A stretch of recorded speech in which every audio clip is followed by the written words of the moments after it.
За ер нь цогтгөрл гишүүнтэй бол ер нь санал нэг байгаа юм. Би одоо ер нь за эхлээд түүхээс нь асууя. Ер нь урд түмний түлшний ийм ажлыг ямар компани хийдэг байсан юм бэ? Яг ямар шугамар авч одоо тендерч их юм авч хэрэгжүүлдэг байсан? Хэдэн жил хэрэгжүүлсэн гэдэг нэг түүхийн хувьд энийг одоо хэлж өгч гэж.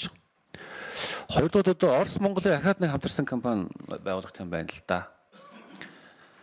Тэгээд энийг заавал төрийн хөгжил компаниар хийхгүйгээр олон талын их үүсвэрээс тийм ээ хувийн хвшлээ дэмжих чиглэлээр хийж болоогүй юу?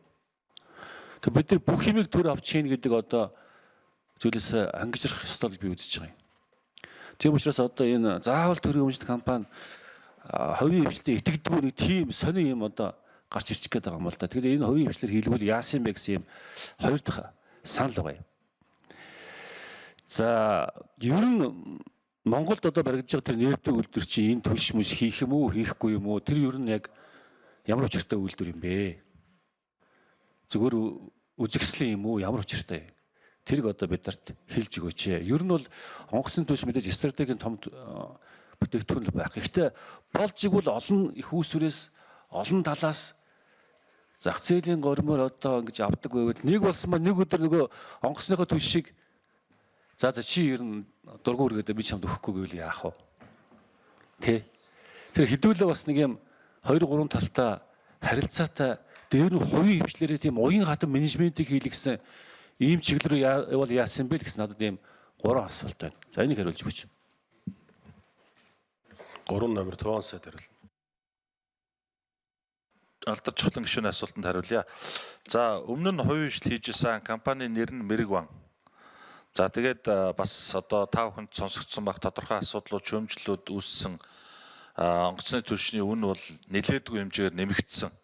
Марж маш өндөртэй болсон гэдэг асуудлууд үүсээд за тэгээд тэр яриа хэлцээний дүнд энэ одоо хуучнаар бол уулуурхай хүнд үйлдвэрийн яамны 100% хувьцаатай Эрчим соёл гэдэг компанийг байгуулад явж байгаа. За энэ байгуулагдсан цагаас хойш одоо онгоцны агаарын хөлгийн түлшний үн бол докторчсон. Дээрэс нь өнөөдрийн байдлаар хувийн хвшлийн борлуулж байгаа үнээс 800 сая төгрөгийн доогуур борлуулж байгаа гэдгийг хэлье.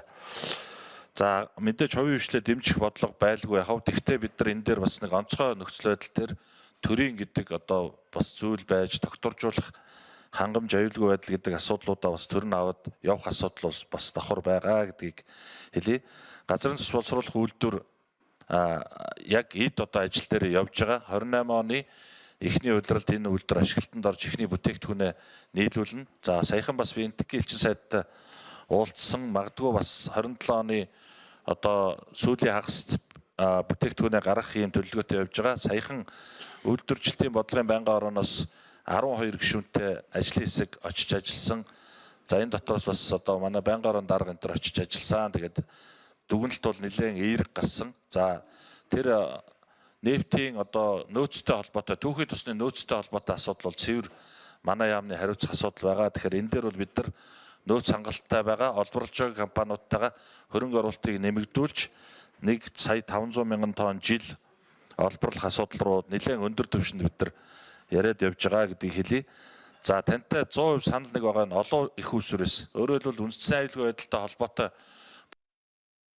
улс орон олон их усүрээс авахын эрмэлзэлтэй. За манай хувьд бол 2 их усүртэй, зээр нь дотоодын ингээд 3 их усүртэй байгаа. Тэгэхээр энэ гурвлагийг бүрдүүлэхийн төлөө манай яам бодлого гаргаж ажиллаж байгаа. Оросын улбаны улсаас одоо одоохондоо 100% байна. Дотоодын үйлдвэр орох цаашдаа бид бүхэн энэ урд төршөөсөө тодорхой хэмжээний ялангуяа энэ дизель түлшээ авч уул уурхайн өмнө бүсд, говийн бүсд байгаа уул уурхайнуудаа хангах гэдэг ийм бодлогыг боловсруулад явж байгаа. Тун удахгүй арга хэмжээ бас шийдэгдээд явна. Засгийн газар дээр энэ дээр бодлого гарна. За мэдээж энэ дургу хүрээд гинт энэ юм олохоо болчул гэдгийн эсрэг энэ хоёр хилцээр зурагдж байгаа гэдгийг бас нэмээд хэлье. Баярлалаа.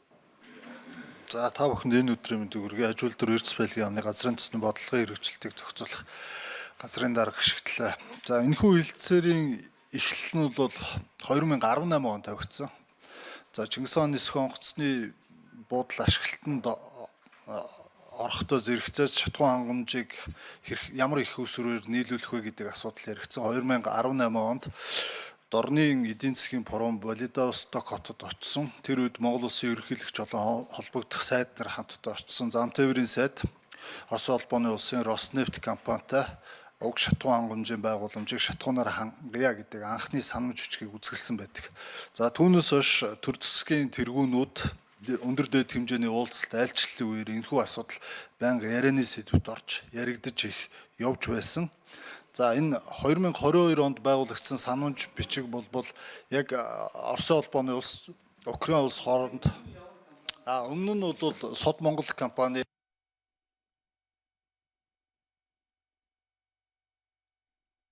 За Алтар жавхлан гишүүн тодруулсан. Ямар учиртай. Тодруулаад.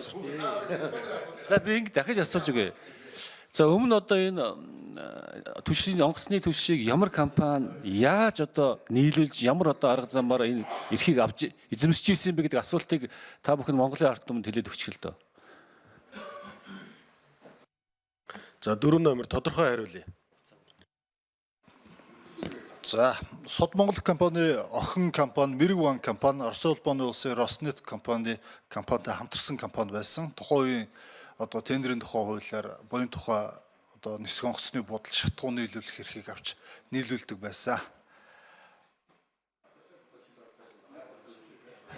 За хариулт тодорхой гүйцэд биш гэж үзэж байна. Алдар жавхлан гишүүн. Та тэгээд нэг зөрөгтэйхэн хэлчихээл да энэ чинь хүмүүсээс мэдээлэл авах гэдэг хэн нэг буруутгах гэж байгаа юм биш. Зүр энэ түүх нь ингэж ямар явсан юм бэ гэж асууж байгаа. За хоёрдоо би та бүхэн дахин нэг захиж хэлэхэд за Орос Монголын хамтарсан олон компаниуд байгаа. Одоо жишээл Монголын төмөр зам гэдэг компаниор бид нар төмөр замаа огтлох гээд огтлж чадахгүй байгаа шүү дээ. Нөгөө Оросын талаас нь 49% эзэмшигчээсээ зөвшөөрөл авах гээд авч чадахгүй явж байгаа шүү. Тэгээд дахиад ийм нэг Оросын компани байгуулах гэж байгаа юм байна. Би Оросын эсрэг үзэлтэн биш. Зүгээр эх орныхон төлөө аль болох олон их усүрээс аюулгүй байдлынхаа та бүгд маань бас сэтгэж ажилласаа гэж хүсэж байгаа. Тийм учраас одоо онгоцны төлшин дээр та бүгд маань олон их усүрээс дээр нь хувийн хвшлэрээ дамжуулж төрийн ямар нэгэн тийм гар оролцохгүйгээр энэ ажлыг уян хатан зохион байгуулах талаас нь бас анхаарч өгөөсэй гэж хүсэж байна.